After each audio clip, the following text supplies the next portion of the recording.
C'est l'État des Grands Lacs nord-américains, le Michigan.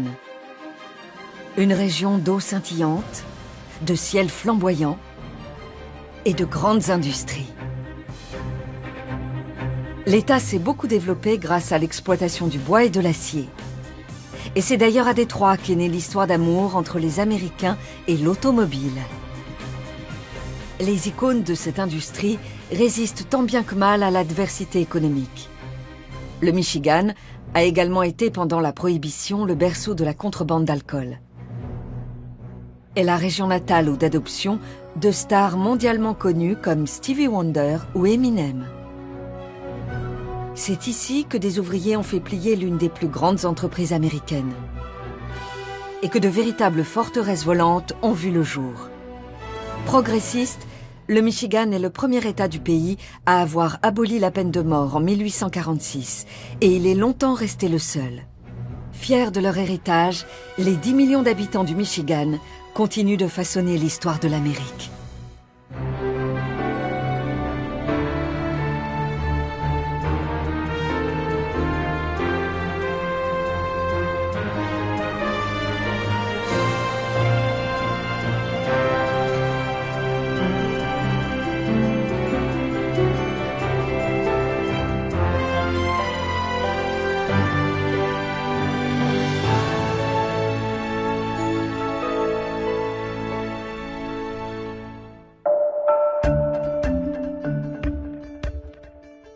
Il ne s'agit pas d'une autoroute américaine classique.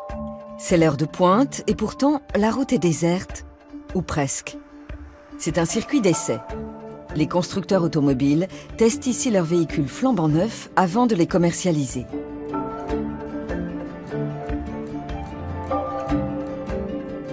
L'industrie automobile a métamorphosé l'État du Michigan, en grande partie à cause d'un modèle de voiture, la Ford T.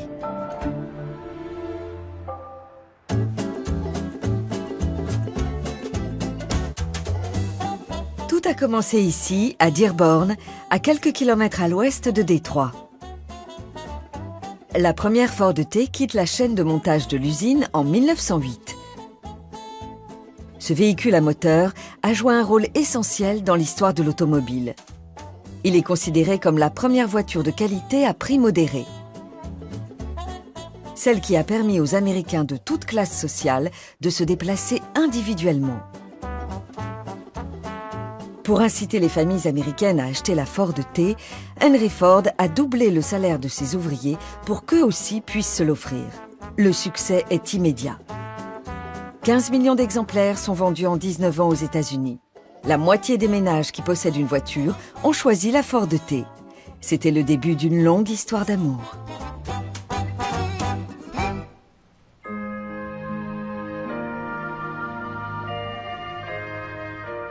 Voici à quoi ressemblait la région à l'époque des premières automobiles.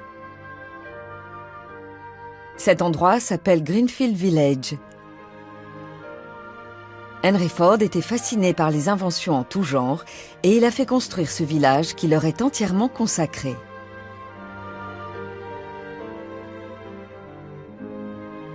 Ceci est tout simplement la reconstitution des laboratoires de Thomas Edison. C'est dans ce bâtiment que l'inventeur a fait la première démonstration de son ampoule à filament. Henry Ford a fait venir du New Jersey ce qui restait de l'empire d'Edison, Menlo Park, et il a reconstruit le reste. À côté, le musée Henry Ford. Une collection extrêmement riche y est exposée. Les visiteurs peuvent approcher la limousine dans laquelle le président Kennedy a été assassiné, le bus dans lequel Rosa Parks a refusé de céder sa place, la première Ford Mustang, ou encore la toute dernière Ford T.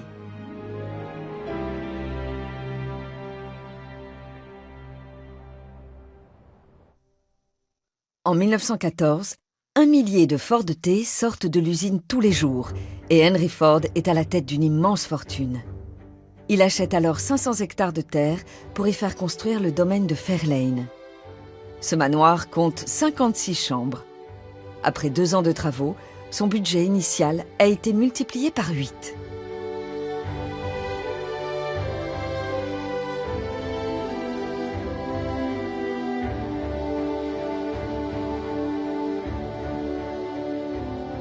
Henry Ford a vu les choses en grand.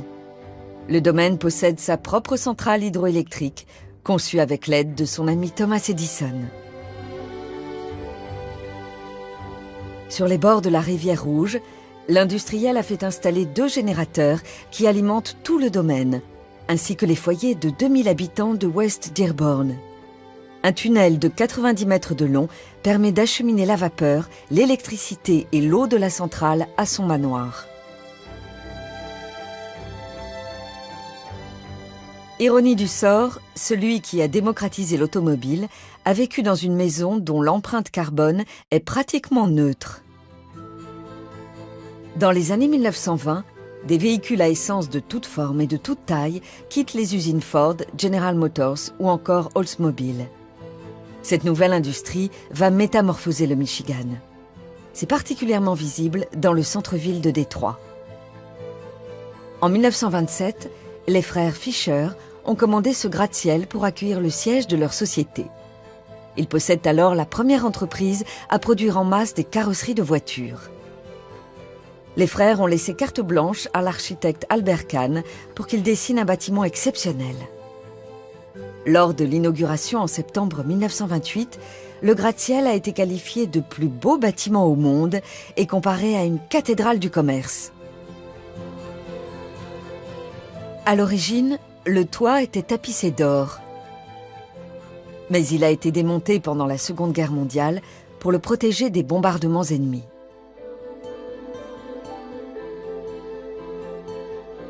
En même temps que les usines et les sièges de sociétés, Détroit s'est mis à abriter davantage de lieux de culture. Le Fox Theatre a ouvert ses portes en 1928. Il a été construit à la demande du grand producteur William Fox, le fondateur des studios 20th Century Fox. Pouvant accueillir plus de 5000 spectateurs, c'était à l'époque la 2e plus grande salle de spectacle du monde. Plus tard, c'est devenu une salle de concert. Frank Sinatra et Elvis Presley se sont produits ici, ainsi que des artistes originaires de Détroit comme les Temptations et Eminem. Dans les années 1970, le Fox Theatre tombait en ruine, mais une rénovation totale a rendu à ce monument art déco sa splendeur d'antan. Tous les bâtiments construits à l'âge d'or de l'automobile n'ont pas eu cette chance. Voici la gare centrale du Michigan, ou plutôt ce qu'il en reste. Lors de son inauguration en 1913, c'était la plus haute gare ferroviaire du monde. Les étages inférieurs étaient construits sur le modèle des bains romains. À la grande époque du chemin de fer, jusqu'à 200 trains par jour transitaient ici.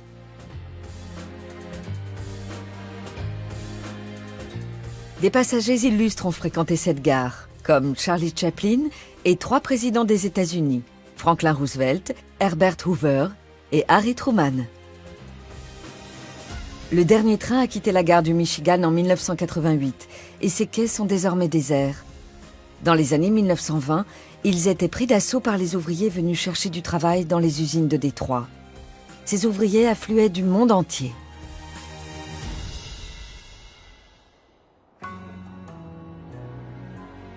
À mesure que la demande de véhicules augmentait, les constructeurs automobiles avaient besoin de main-d'œuvre.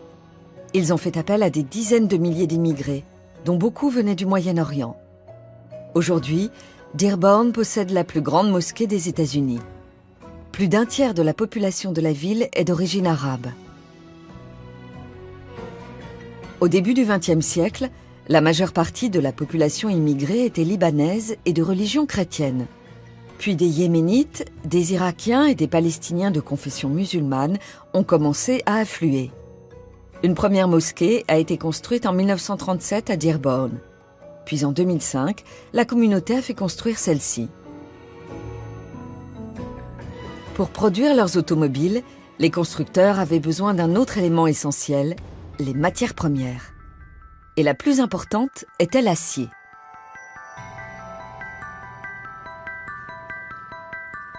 Henry Ford a fait construire cette aciérie qui lui garantissait un approvisionnement régulier. Inauguré il y a près d'un siècle, ce site industriel fournissait l'acier pour les Ford T. Aujourd'hui, il fabrique des éléments de carrosserie légers et anti-rouille. Cette aciérie appartient à un groupe russe.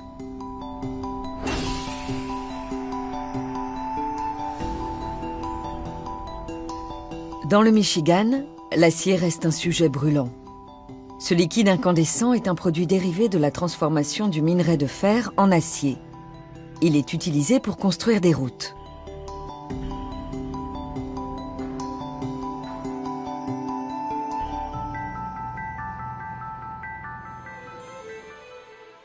Loin des chaînes de montage et des tours d'usine, le Michigan se montre sous un autre jour. Son histoire est étroitement liée à l'eau. On dit que dans le Michigan, les habitants sont tous à moins de 150 km de 4 grands lacs nord-américains. Le lac Erie au sud-est, le lac Huron à l'est, le lac Supérieur au nord et le lac Michigan à l'ouest. Il y a très longtemps, cette région était recouverte d'une immense couche de glace. Lorsqu'elle a commencé à fondre il y a 15 000 ans, les premiers habitants d'Amérique sont venus s'installer ici. Ils chassaient le mastodonte, le mammouth, le caribou et le castor. Leurs descendants ont par la suite exploré ces rives à bord de pirogues. Ils ont pêché dans les nombreuses criques qui bordent les grands lacs. Vus du ciel, ces rivages sont extrêmement variés et ressemblent à un littoral océanique. Des plages infinies, des forêts de pins qui descendent jusqu'au rivage, des kilomètres de marais et un mur de sable immense qui surplombe le lac Michigan. Voici le domaine protégé de Sleeping Bear Dunes.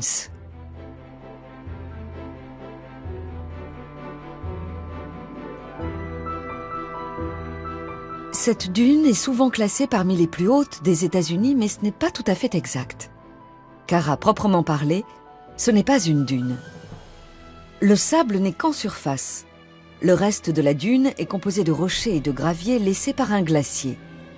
C'est pour cette raison qu'elle est surnommée la dune perchée. Mais elle pourrait bien ne pas être perchée très longtemps. Les vents qui soufflent du lac Michigan repoussent le sable vers l'intérieur des terres à la vitesse moyenne de 60 cm par an. Cette dune mesure plus de 130 mètres de haut et l'escalader n'est pas une mince affaire. Ce site exceptionnel est devenu un symbole de l'État du Michigan, un témoignage du temps et de l'éternité.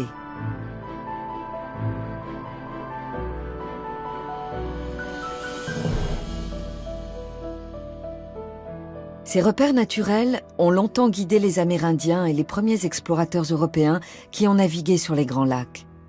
Les phares du Michigan ont ensuite pris le relais.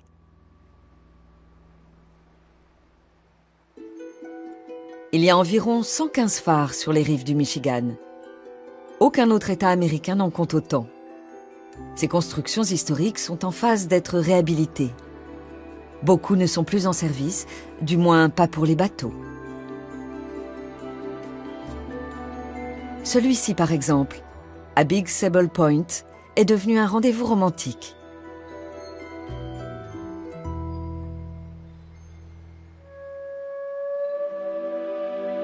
Si le Michigan compte autant de phares sur ses rives, c'est parce qu'elles sont particulièrement longues, plus de 5000 km. Ce n'est pas très facile à cartographier d'un petit bateau.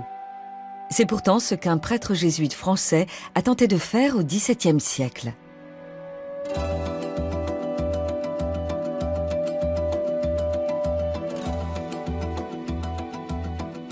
En 1668, le père Jacques Marquette est parti explorer les rives des Grands Lacs avec un petit groupe. Il espérait trouver une voie maritime vers la Chine et convertir quelques Amérindiens au passage. Il n'est jamais arrivé en Chine, mais à son retour de l'expédition 5 mois plus tard, il avait cartographié plus de 3000 km de rivage.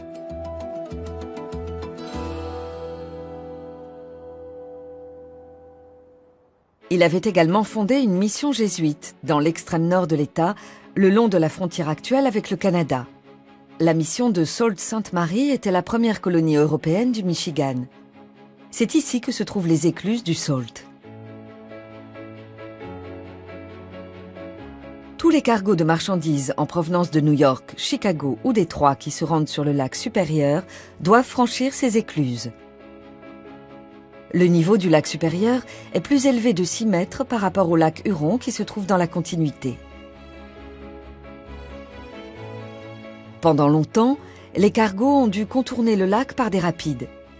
Mais au milieu du 19e siècle, l'État du Michigan a commandé ces écluses pour qu'un bateau puisse traverser tous les grands lacs sans avoir à faire de détour.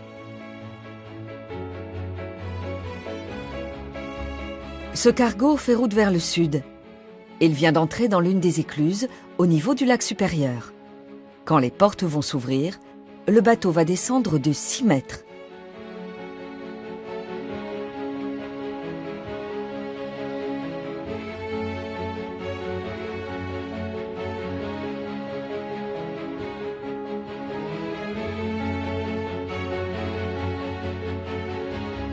Il ne faut que 12 minutes pour faire passer un cargo de cette taille.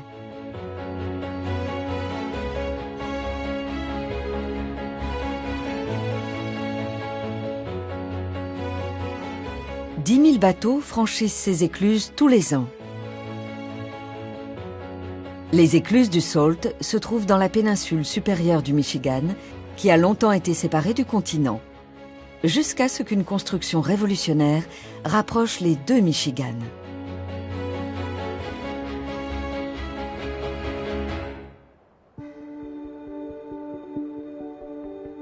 Ce matin, des dizaines de milliers de personnes franchissent à pied le détroit de Mackinac. Pourtant, il n'y a ni manifestation ni grève des transports en commun. C'est la traversée annuelle du pont à l'occasion de la fête du travail.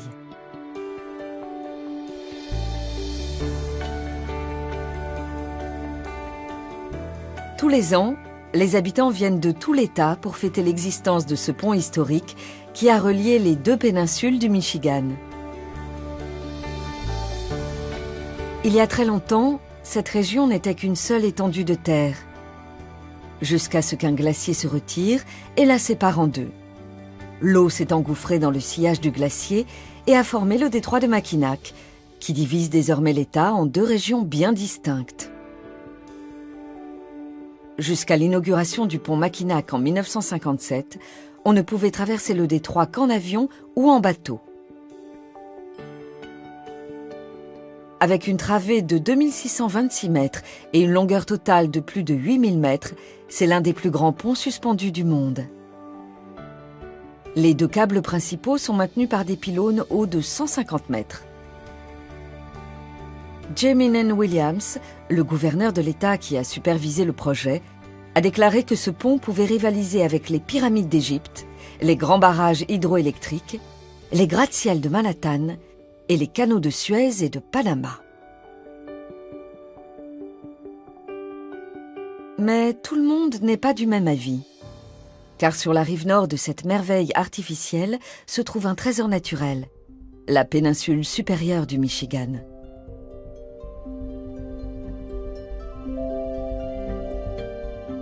Elle occupe près d'un tiers de l'État, pour seulement 3% de sa population. Ses habitants ont un accent très marqué et facilement reconnaissable.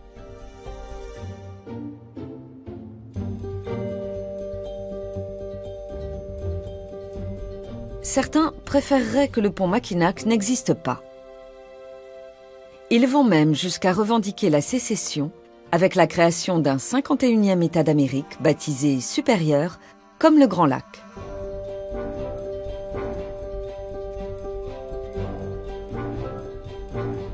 La revendication peut sembler extrême, mais l'idée d'une péninsule supérieure indépendante n'est pas si farfelue qu'elle en a l'air. Car à l'origine, la région n'était pas destinée à faire partie du Michigan. Dans les années 1830, elle ne comptait que 60 000 habitants. Ce n'était pas assez pour obtenir le statut d'État américain. Le Michigan se battait alors avec l'Ohio pour une bande de terre qui aurait permis d'établir une voie fluviale lucrative jusqu'au Mississippi.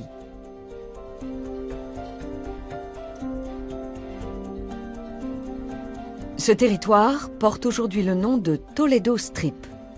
Le gouvernement fédéral a fini par attribuer ces 1200 km² de terre à l'Ohio et en compensation a donné 23 000 km² de la péninsule supérieure au Michigan. Beaucoup croyaient alors que la région était vouée à rester un paradis sauvage. Mais c'était sans savoir qu'elle dissimulait un véritable trésor. 5 ans après la fondation du Michigan, d'importants gisements de cuivre et d'autres minerais ont été découverts.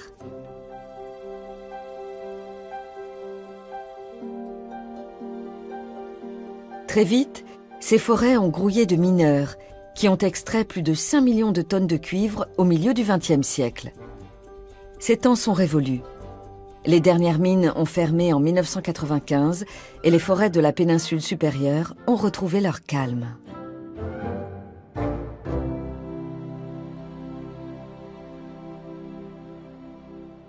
À quelques kilomètres à l'est du pont se trouve une île où le temps semble s'être arrêté.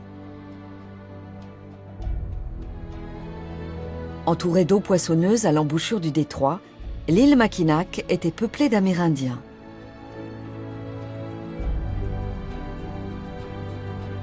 Des marchands de fourrure français s'y sont ensuite installés, puis des Britanniques, qui ont construit ce fort en 1780. Le gouvernement américain a pris le contrôle de l'île en 1796 avant de la perdre au profit des Anglais. Le 17 juillet 1812, les 30 troupes américaines en poste ici dorment profondément quand 300 soldats britanniques et alliés amérindiens débarquent du Canada. Dans la nuit et en silence, ils tractent un canon jusqu'au sommet de la colline. Les Américains se réveillent avec l'arme pointée sur eux. À 10 contre 1, ils n'ont aucune chance et se rendent sans résistance. C'est le premier combat terrestre de la guerre de 1812. 2 ans plus tard, après la défaite des Anglais, Fort Mackinac retournera aux mains des Américains. L'histoire mouvementée et l'isolement de cette île font tout son charme. On raconte que la seule voiture jamais introduite a fait peur aux chevaux. Et l'automobile a été bannie à jamais. Les calèches et les vélos sont aujourd'hui les seuls véhicules autorisés. Perché au-dessus du détroit, voici le Grand Hôtel, ouvert depuis 1887. Mark Twain, l'auteur des aventures de Tom Sawyer, y donnait souvent des conférences. La véranda de la façade mesure 200 mètres de long. Elle a longtemps été le lieu de rendez-vous de tous les occupants de l'île.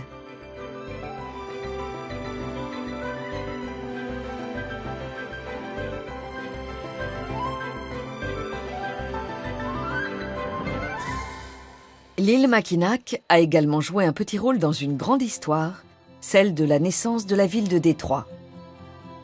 En 1701, le commandant français Antoine de la Motte Cadillac, chargé de veiller sur l'île, prend un bateau vers le sud. Il arrive sur cette rivière qui relie le lac Erie au lac Huron.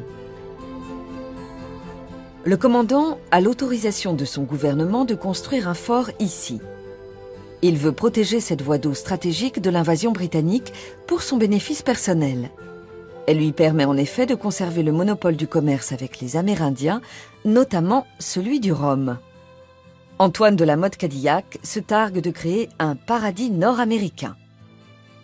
La ville autour du fort a tout simplement été baptisée Détroit. Le commandant français ne la reconnaîtrait pas aujourd'hui. Et il serait sans doute surpris que les Américains sachent qui il était.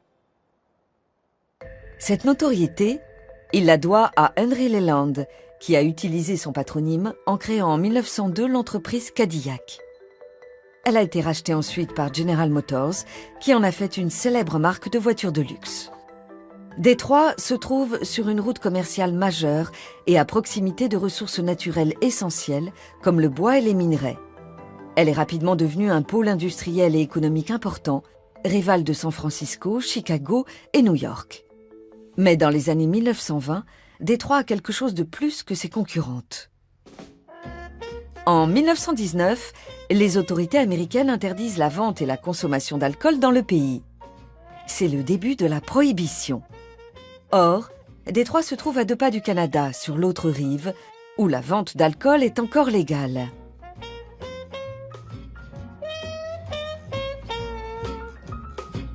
La ville est rapidement envahie par les contrebandiers et la mafia. Aucun pont ne permet de rejoindre le Canada à l'époque. Il n'existe que le pont MacArthur qui mène à Belle Isle, au milieu de la rivière, à cheval sur la frontière canadienne. C'est l'endroit rêvé pour faire passer de l'alcool, car les habitants de Détroit viennent y faire la fête.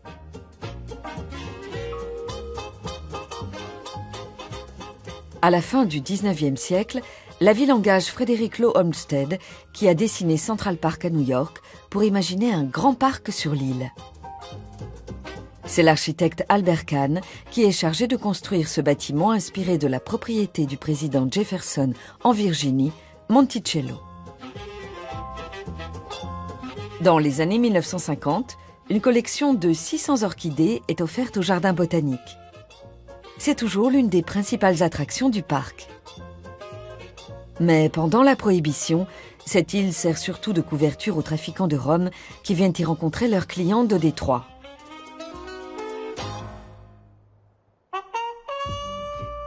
Tout l'alcool en provenance du Canada ne transite pas par le pont. De grandes quantités de rhum, de vodka et de whisky sont acheminés par bateau. Quand la rivière gèle, les contrebandiers traversent à pied des bouteilles cachées dans leurs grandes bottes.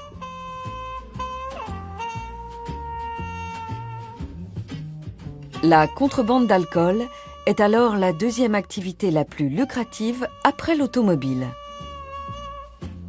75% du trafic national passe par cette rivière pendant la Prohibition. Quand le pont Ambassador a ouvert en 1929, il a permis aux voitures de passer la frontière. Le trafic d'alcool est devenu alors un jeu d'enfant. Les bouteilles étaient cachées dans des coffres à double fond ou dans les sacs à main des femmes. Un homme a même été arrêté avec des œufs de poule qu'il avait vidés et remplis de whisky. Les techniques de contrebande n'ont pas beaucoup changé depuis les années 1920. Par sa proximité avec le Canada, Détroit reste une plaque tournante de trafic en tout genre. Et les marchandises, licites ou non, transitent toujours par le pont Ambassador. Chose étonnante, ce lieu essentiel aux échanges commerciaux en Amérique du Nord n'appartient pas à l'État. Le propriétaire du pont est un particulier, un magnat du transport routier du nom de Manuel Moroun. Cette même proximité avec le Canada a également desservi Détroit puisqu'elle l'a privé de son statut de capitale de l'État. Après la création du Michigan en 1837, les autorités ont cherché un site plus protégé. Elles se sont intéressées à Lansing, une bourgade à l'intérieur des terres. Si petite à l'époque qu'elle était qualifiée de clairière au fond des bois. Elle ne comptait alors qu'une vingtaine d'habitants et la décision d'en faire la capitale a suscité la stupeur générale.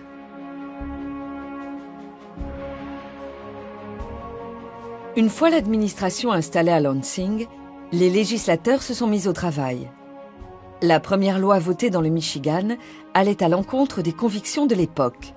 Ce fut le premier État américain à abolir la peine de mort. Depuis, il a fait de la tolérance son cheval de bataille. Au XIXe siècle, les esclaves échappés des plantations du Sud venaient se réfugier ici.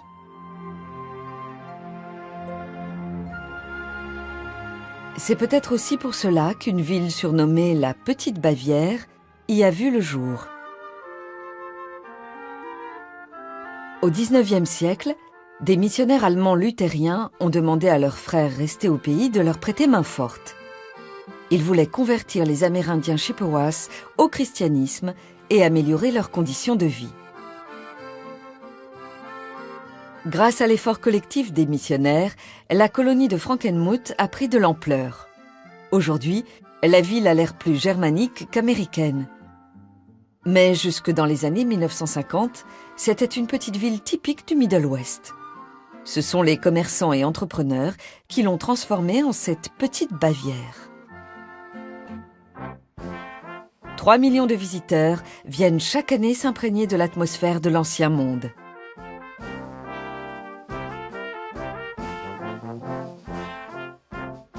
Frankenmuth est très populaire.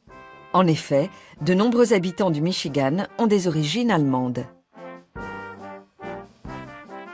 Les premiers colons à élire domicile dans le Michigan ont implanté une incroyable variété de cultures.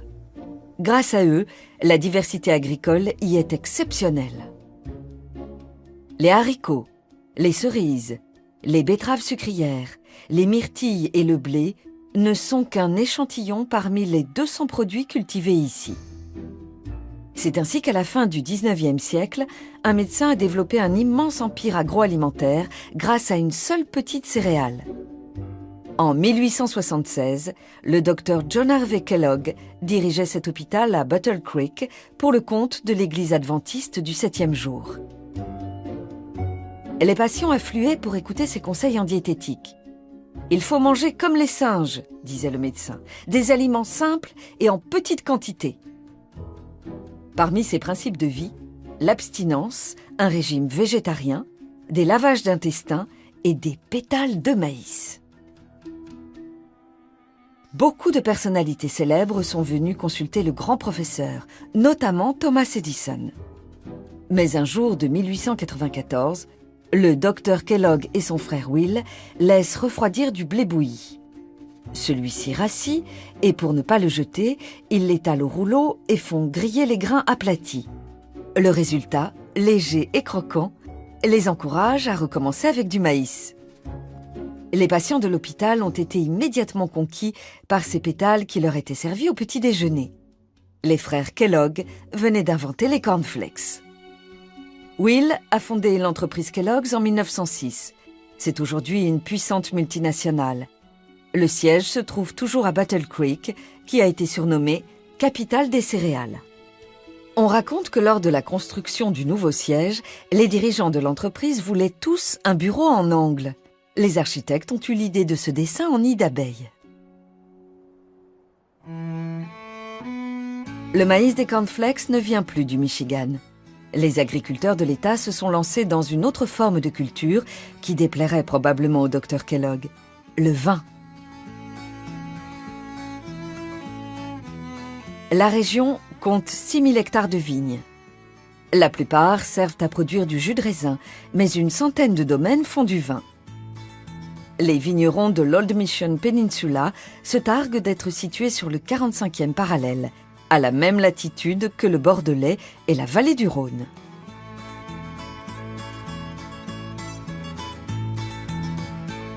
Pour l'instant, la production de vin est surtout vendue localement. Mais les vignerons ont bon espoir de conquérir un jour le marché mondial. Les habitants de Détroit viennent nombreux déguster le vin sur place. Il ne manque pas une occasion d'échapper à l'agitation de la ville, surtout en été.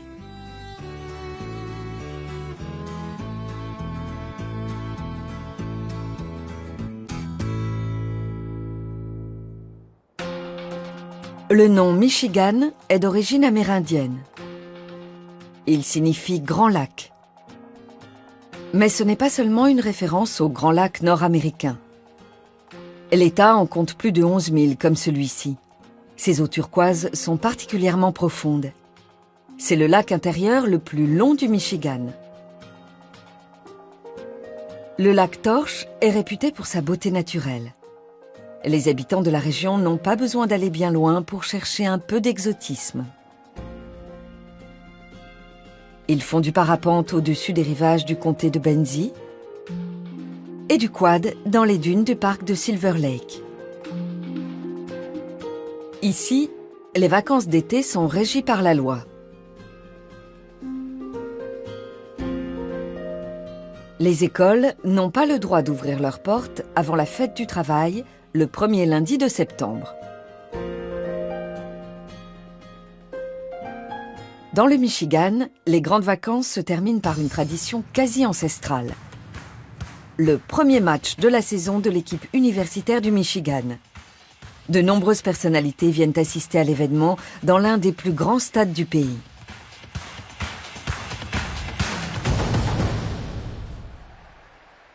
L'Université du Michigan tient une place toute particulière dans l'histoire américaine. Au début des années 1960, Un petit groupe d'étudiants s'est rassemblé sur ces marches pour écouter le discours du candidat à l'élection présidentielle, John Fitzgerald Kennedy. JFK leur a demandé de servir leur patrie en travaillant bénévolement dans des pays sous-développés. C'était la naissance des Corps de la paix. Pendant la guerre du Vietnam, de nombreuses manifestations pacifistes ont eu lieu ici, notamment le premier séminaire organisé par des étudiants et des universitaires en 1965. 2 ans plus tard, des centaines d'étudiants ont occupé le bâtiment administratif pour protester contre les contrats de défense signés par l'université. La contestation est presque une tradition dans le Michigan. 30 ans avant les étudiants, une grève dans l'industrie automobile avait fait plier l'une des plus grandes entreprises du pays. L'événement s'est produit dans une usine de Flint, à 90 km au nord-ouest de Détroit. Ce bâtiment, désormais à l'abandon, est l'ancienne usine Fisher Body, rachetée par General Motors. C'est ici que les carrosseries étaient assemblées. Le soir du 30 décembre 1936, les ouvriers se sont enfermés dans l'usine. Pendant des jours, ils refusent de travailler et de partir, à moins d'obtenir de meilleures conditions de travail. La grève gagne rapidement d'autres usines de General Motors et entraîne des affrontements avec les forces de l'ordre. 44 jours plus tard, la direction de l'entreprise cède devant l'arrêt total de ses chaînes de montage. Dans un accord signé avec les grévistes, General Motors accepte d'engager des négociations avec un syndicat ouvrier au niveau national. C'est le début d'une nouvelle ère pour le syndicalisme américain. 3 ans plus tard, ces mêmes ouvriers ne fabriquent plus des voitures, mais des machines de guerre. En 1940, le président Franklin Roosevelt réquisitionne les usines pour y fabriquer des véhicules militaires, des chars d'assaut et des bombardiers. Le B-17 est alors l'avion le plus sophistiqué de l'armée américaine. Pour permettre la production du nouveau B-24, Henry Ford construit une usine de montage révolutionnaire à Willow Run. Lors de son inauguration, c'est la plus grande du monde. Elle est capable de produire un avion par heure. Chaque nouvel appareil décolle d'ici, l'aéroport de Willow Run à Ypsilanti. On estime qu'à la fin de la guerre, Ford a fabriqué plus de 8000 avions. Le B-24 et le B-17 ont tous deux combattu en première ligne en Europe. 5 ans plus tôt, le chef du syndicat ouvrier automobile avait déclaré « Les grandes batailles américaines seront gagnées sur les chaînes de montage de Détroit ». La Seconde Guerre mondiale venait de lui donner raison. Cet événement a valu à Détroit le surnom d'arsenal de la démocratie. Après la guerre, les affaires reprennent de plus belle, du moins pour les 3 grands constructeurs du Michigan. Ford, General Motors et Chrysler inondent le marché avec des modèles moins chers et plus sophistiqués. Ils vendent 60 millions de voitures en seulement 10 ans. C'est plus difficile pour les petits constructeurs. Cet immense complexe industriel était très en avance sur son temps quand il a été construit en 1903. Les voitures de luxe de la marque Packard y étaient fabriquées dans les années 1930. Le site a aussi fait connaître l'architecte qui a transformé la ville de Détroit, Albert Kahn. Cet architecte s'est servi d'une technique révolutionnaire pour ce bâtiment, du béton armé au lieu des traditionnels renforts en bois. Cette technique lui a permis de construire plus grand et plus solide.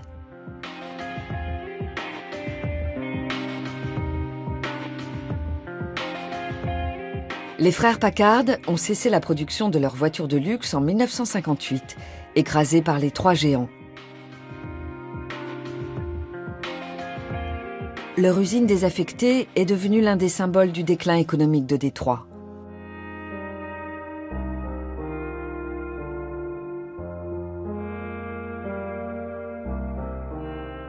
Tandis que l'industrie se dégradait, la vie culturelle s'enrichissait. C'était même une véritable renaissance.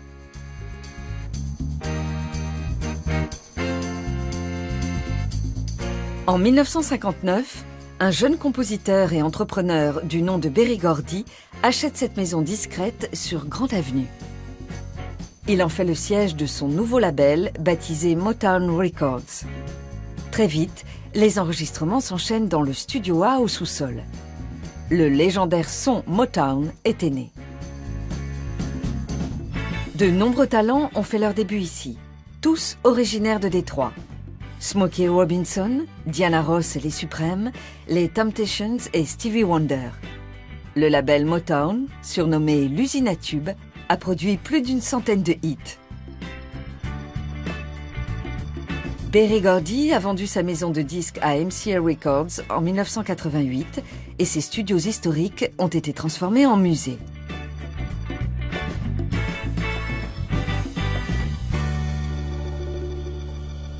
Les rythmes soul de la Motown résonnaient dans une ville en plein bouleversement. À la fin des années 1960, le chômage est en hausse. Les nouveaux arrivants qui cherchent du travail sont confrontés à une pénurie de logements. Les violences policières dans les quartiers afro-américains attisent des tensions ethniques déjà présentes. En 1967, la situation explosive atteint son paroxysme. Et un soir de juillet, l'histoire bascule.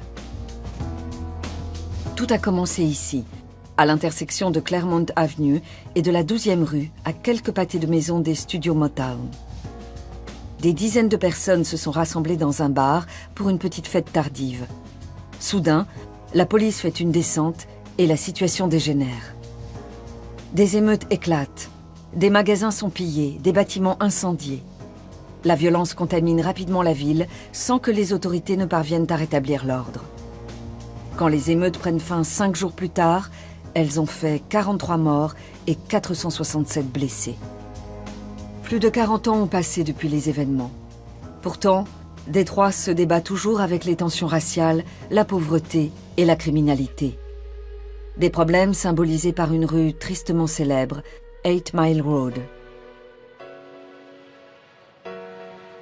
Cette longue avenue sert de frontière physique et symbolique entre les quartiers pauvres, majoritairement noirs, et les banlieues résidentielles du Nord, habitées par les Blancs.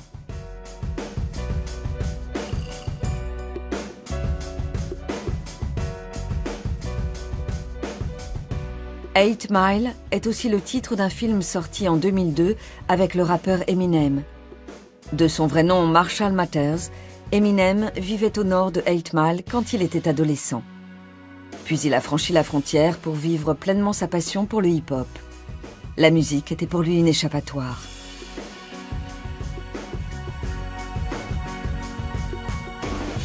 D'ailleurs, la célébrité lui a permis de quitter 8 Mile Road. Mais il n'est pas allé bien loin.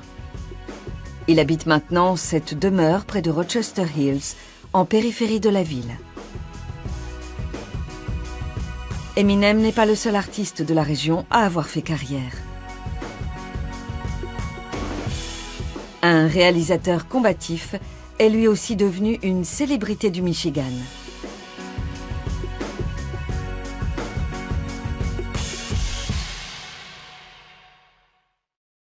En 1988, le documentariste Michael Moore est venu frapper à la porte de General Motors armé d'une caméra.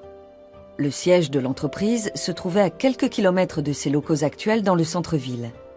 Michael Moore espérait obtenir une entrevue avec le PDG Roger Smith. Mais il a été reconduit à la porte à maintes reprises. Il en a fait un film, sorti l'année suivante, intitulé « Roger et moi ». Le Renaissance Center, où est installé le siège de General Motors, avait été construit pour redorer le blason de Détroit suite aux émeutes de 1967. Mais quand Michael Moore a voulu réaliser son film, l'industrie automobile se trouvait en difficulté. La situation était particulièrement grave à Flint, berceau de la contestation dans les années 1930 et ville natale du réalisateur. 30 000 ouvriers avaient été licenciés suite à une vague de délocalisation à l'étranger. Au même moment, General Motors enregistrait des bénéfices records. Cette immense dalle de béton accueillait la chaîne de montage de Buick. 28 000 personnes travaillaient ici à l'âge d'or de la production dans les années 1980. Il ne reste de cette usine que la pelouse qui accueillait le personnel dirigeant à son arrivée au bureau. Michael Moore n'a jamais obtenu d'entrevue avec Roger Smith. Mais il est parvenu à dénoncer la logique mercantile qui a motivé les multiples licenciements et les fermetures d'usines. Flint n'a pas été la seule ville à souffrir de la crise dans le Michigan. Avec le déclin de l'industrie automobile, Détroit a perdu près d'1 million d'habitants en 60 ans. Et l'exode continue. Entre 2000 et 2010, le Michigan était le seul État des États-Unis à voir sa population chuter. Aujourd'hui, les usines désaffectées disparaissent ou renaissent sous une autre forme. Ainsi, les murs de l'usine Packard sont devenus autant de toiles géantes pour des artistes de graffiti mondialement reconnus. Le propriétaire d'une galerie est même venu découper un mur tagué par l'artiste Bansky afin de pouvoir l'exposer. Des pâtés de maisons entiers ont été désertés. Les quartiers délabrés de Détroit ont servi de décor à plusieurs vidéos d'Eminem. Mais malgré la crise, beaucoup d'habitants ne quitteraient cette ville pour rien au monde. Notamment les amateurs de jazz. Le festival annuel qui se tient début septembre est l'un des plus importants du pays. Aujourd'hui, la bonne santé économique du Michigan dépend encore des revenus de l'industrie automobile qui vend surtout en Europe et en Chine.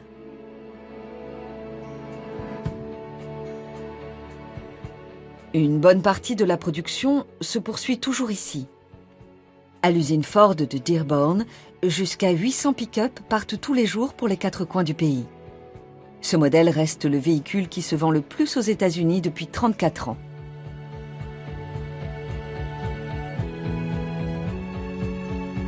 Sur les circuits d'essai, de nouvelles voitures sont testées tous les ans. L'avenir du Michigan dépend aussi de leur qualité et de leur performance.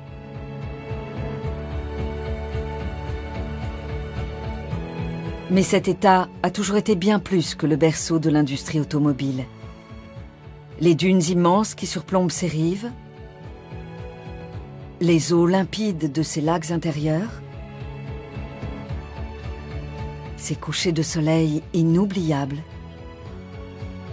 mais aussi et surtout ces hommes et ces femmes qui ont façonné la région de leurs mains grâce à l'eau, au bois, à l'acier. Forts d'un esprit toujours battant et d'un désir de voir plus loin, au-delà des frontières.